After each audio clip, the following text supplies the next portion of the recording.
Hey guys, how's it going? Welcome back to the channel. We haven't been talking too much about the CADE lately, and I think it's time that we take a tour. Let's go.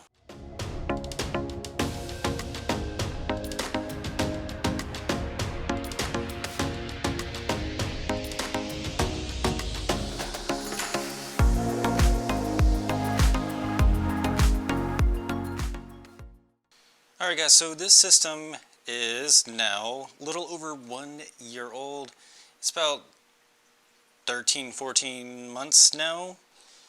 And I mean, this tank has had its ups and downs, but I think it's coming along nicely. Right now, as you can see, I've had some some STN or RTN going on here, some corals, but if you remember that Dragon Soul torch that we had, kind of like an update on if the Reef primer worked, it was doing great, but I think it was too far gone on the torch. I think it was infected too far into the skeleton, and it just kept losing heads, pollet bailout basically. Yeah, so I ended up having to pick up some ciprofloxacin, or however you say it. This is it. I actually just finished the treatment. I dosed it into the tank. I can make a video on that later on if you want some more information on that. But yeah, so I mean, I've lost one coral here, and then that one was starting to go, but I think we found our issue, and I think it's on its way back. Everything else is growing pretty good. Walt Disney. See if I can find some clips for you here, and I'll insert it here when it was a tiny little frag. But yeah, the SPS are growing really well in this system. The gonies are loving the life. Torches too. I think overall it's going pretty swell. I just wish I started with live rock so that I didn't have so many setbacks with algae and cyano and all that stuff. But hey, we're here now. Things are growing. Things are doing pretty well, I think. In terms of the CADE itself, so an overview of the full system. I do like how this is kind of like a nice big picture frame, so to speak. It's got a nice area, especially for these SPS corals to grow up. But at the same time, after owning this tank, I personally do not like these taller aquariums because I have to wear like shoulder length gloves and then also use tongs to reach the bottom of the tank into the sand bed. So I think next tank probably be more like a lagoon style, but that's personal preference right there. But overall, this system is doing pretty good. I also started using the, I don't know if you can see in here, but we'll try and get a shot. I have the orange filter lens on too. The ATO. So this is the gravity fed ATO. You fill it up back here, tells your water level right here. And then it goes through the piping and everything to, see if you can even see it. I got so much stuff in here. In the sump. It goes down there. You see the float valve right in there. Through all these stiffs right there. So yeah, it's been working really well. Working as advertised. I like it. Just keep the water filled up in the back. As far as filtration goes, I was using the clear drop-in 4 from I think Coral View or something like that. But I mean, for this tank specifically, you have to do some mods because I wish it had 2 filter sock holes. Because if it had 2 filter sock holes, then I would have plugged the closest one to the pipes here to where it diverts it to the second filter sock hole. Because that way the clear filter just kept getting clogged too easy and therefore running through the rolls really fast, like almost weekly. And that's not cost effective right there because I think each roll, oh I can't remember, it was like 3 or 13 bucks, one of those. I know a big difference, but yeah. So I went back to old school filter socks and it's working great. I just have to replace them probably like every 2-3 days, which isn't too bad because then I can just wash them and then reuse them. I am using a skimmer, the Regal 150S from Red Octopus. It's really nice. It works really well too. It's the one with the internal pump. Sorry, I don't clean my sump. It's unless I have to.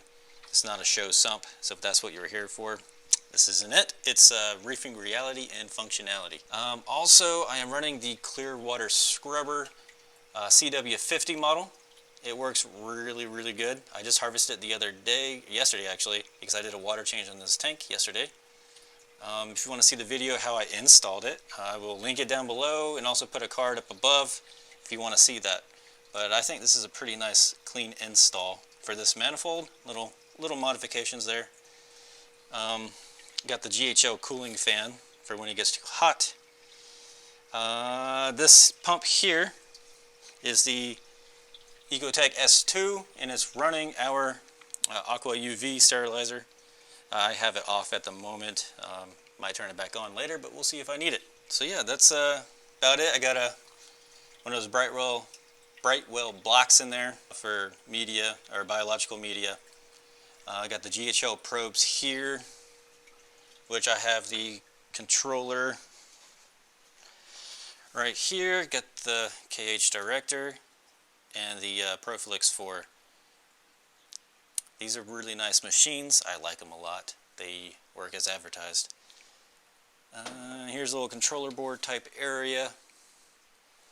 I finally got them all labeled, what each switch went to, because I got tired of playing guess which equipment I'm going to turn off. Got everything hung up there. But yeah, I like this controller board area. It's really cool. That way it's integrated into the tank. You don't have to have something separate on the wall. It's all like right here. It's on the tank, unit itself. I do like that feature. I don't even know if I want to open this one, because you'll see. I'm gonna open it for you. Don't judge, all right?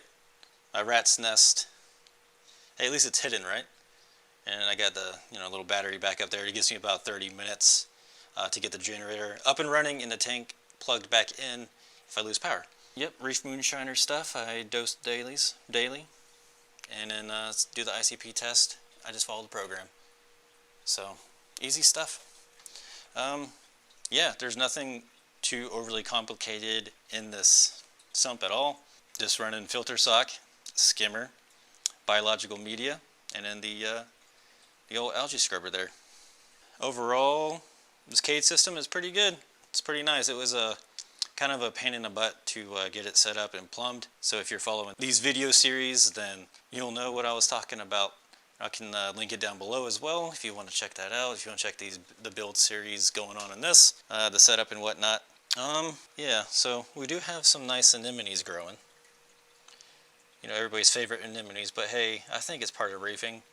It's kind of inevitable. It's one of those pests that are inevitable, but I've tried the Aptasia X, Frank's Red Hot Aptasia stuff. That's what I used recently, and just came right back. I even caked it too. Just came right back. So, kind of thinking maybe peppermint shrimp or a copper band. I'm just kind of debating if I should get a copper band or not. I was thinking Aptasia eating filefish, but I hear those can be really iffy. Like some will eat the Aptasia and then move on to coral, and some will just go straight to coral. Kind of don't want to risk that, especially with all these SPS going. Yeah, such as reefing, right? Just got to take risk or no risk, or just live with it, which it's okay, because the Aptasia right now is growing in places that's dark. You don't really see it. I just see one pop up every now and then, but I think once it's like on the coral or near the coral, that's when it's like, okay, I need to take action. Same thing with algae. Like algae is normal to some extent. If it's like going really out of control and crazy, yeah, there's an issue there with something. But I think it's natural and normal in a reef tank to have algae and Aptasia, that kind of stuff, as long as it's controlled, if that makes sense. Oh yeah, lighting. So I got the GHL Mitra 7206, 2 of them, and they are awesome. But I also packed a more punch with the Aquatic Life T5 hybrid. Just running them from noon 30 to like 4:30 p.m. Just to give it a little extra punch for the SPS. But these mitras, they can do it on their own. I just like the extra punch of T5 and that extra UV. I see really good results using this combo. So it works. Let's do a little fish spotlight. These chromies are really awesome. There's 5 of them, and one was banned for a short period of time, for like maybe 2-3 months, and it used to live up in here in this trachea, and then all of a sudden it was gone, and I was like, oh no, Did it die somewhere? And it rejoined the group. It was reaccepted into the group, so I think that's really cool. This Anthea has been with us from the start. So is this yellow tang, which actually arrived to me when it was all white, but now it's nice and yellow. There's Penelope, the bristletooth. Where'd she go? The bristletooth tang? She's all shy.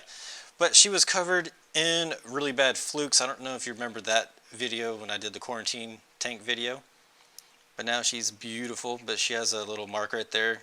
I think she ran into something the other day.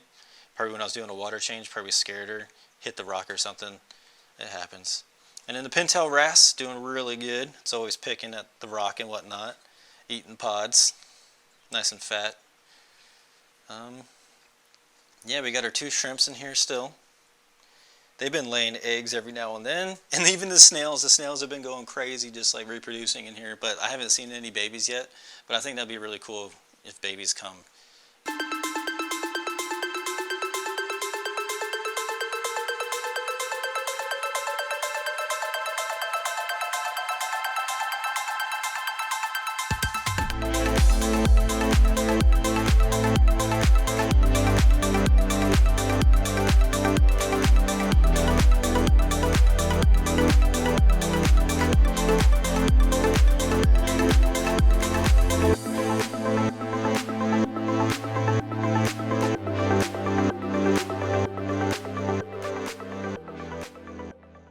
Alright guys, well I hope you liked my CADE, and if you have any questions about the CADE system, this is the CADE 900 Pro Reef Series 2. Put some comments down below, ask your questions, I'll answer them. Or I'll even do another video to answer them.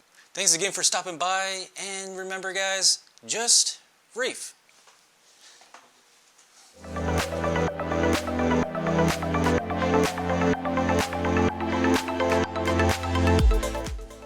Like and subscribe.